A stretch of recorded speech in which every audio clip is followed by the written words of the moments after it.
তারিখ থেকে বিতরণ করবে 900 কেজি আম। প্রথমে তো ওই খোয়ার কোনো স্কিম ছিল না, প্রথমে ছিল 10 টাকার পেড়া 10 টাকার গজা, এখনো 10 টাকাই আছে।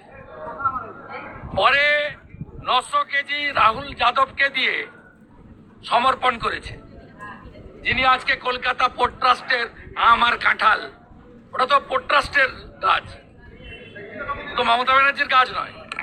আর মমতা ব্যানার্জির বাড়িটা পোর্ট ট্রাস্টের জায়গায়, ওনার কোনো দলিল নেই। ওটা গাছ, যে আম আর কাঁঠাল গেছে ওটা পোর্ট ট্রাস্টের, কলকাতা পোর্ট ট্রাস্টের। তাই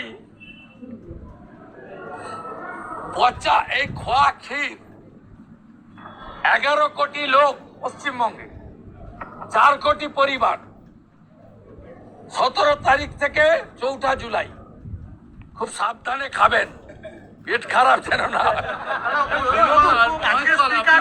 হিন্দু শক্তি দেখাবে, 4 ধামের 1 ধাম পুরী ধাম, আর ওটা ভাস্কর্য কালচারাল সেন্টার।